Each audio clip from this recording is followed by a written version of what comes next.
Okay, so we're going to talk about how to do the sub-piecing that happens in our Notion's Rita the Ripper pattern and also happens in several of our landmarks. So what you'll find is here we have this piece A3 and you piece 1 through 5 normally, and then you have this A3, 6, and A3, 7. They're bolded and in circles, so we know they're special. You go looking around and you'll find you've already pieced A3, 6, and you'll have pieced A3, 7. So you just completely piece these, and then once you get to the 6th piece here, we'll add in the 6th, and then we'll add in the 7th. So when I go to add the 6th in, I want to pre-trim it on the inside pieces, so I'm going to pre-trim this and this. I'll leave these outside edges for when I do the final trim on this block.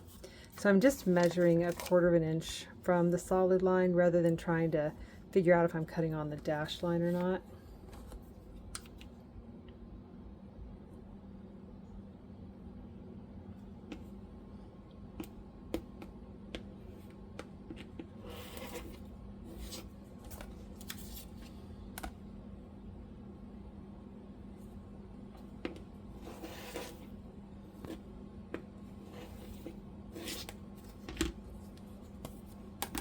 Then I'm going to take a couple of pins, and I like to do it on the sub piece, but you could also start over here.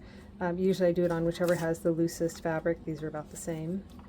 So I'm going to put pins in. What I want to do is figure out where these corners are and match them up to these corners. So I will put a pin in here and try to go as perpendicular as you can to the paper, so you want to really be straight.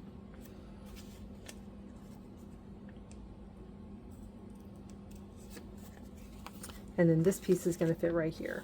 So I'm going to go right sides together. And this is a little trial and error. I'm going to stick to try to get it into the matching corner. It's right there. And then swing this piece down to get it into its matching corner. It takes a few times. There we go. So once you have this in, I try to hold this, and you can put this on the edge of a table or something like that if it helps you keep these pins. You want these pins to be as perpendicular to this plane as possible, so as straight up and down as possible. Hold everything in place, grab another pin, and then you're going to pin this piece.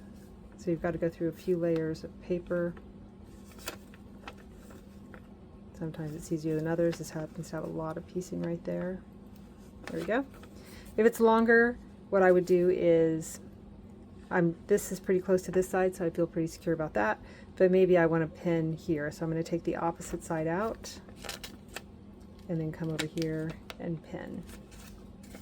Once I have that pinned in place, I'll just go to my machine and stitch as usual. So I have a piece already done. So this is B2, this is from Rita, and here's 7 and here's 6. So I've already pieced in 6. You can see my stitch line right there. So before you go any further, you want to go ahead and remove this paper. You just want to get that cleared out as soon as you have it in there. It just reduces your bulk. It's going to make it a lot easier to get out. It's going to be really tricky to get out if you wait till the end, because it's going to be overlapped by a few more pieces.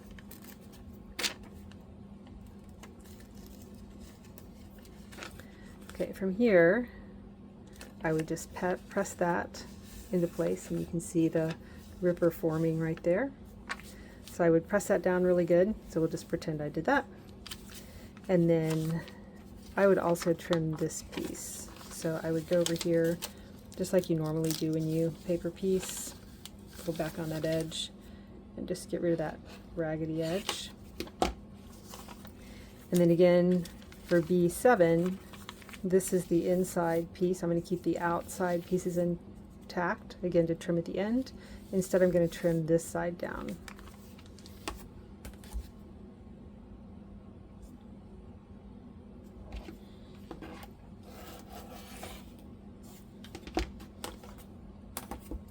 So do the same thing. I'll put a pin in this corner. Again, try to make sure you're as straight as possible. You don't want to be leaned to the edge because then you'll be off. And then come over here. And if you get confused, just lay that out and go, that's where it fits. Flip it over. And then this is going to go into this side. Again, you would have this ironed. I'm going to be fighting with for a bit because I haven't ironed it.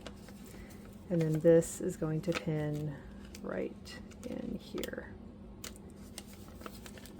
Again, you're going to try to hold this and make these perpendicular. Once you have those perpendicular, just hold this. And again, if you want, you could put it on the edge of a table to help hold those perpendicularly. And this is a pretty long seam, so I'm going to put a pin in here. I'll grab another pin. I'll put it over here.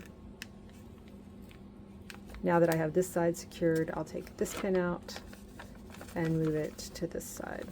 And again, just make sure that pin's perpendicular when you do it. Take the loose pins out, and then you're ready to stitch that line.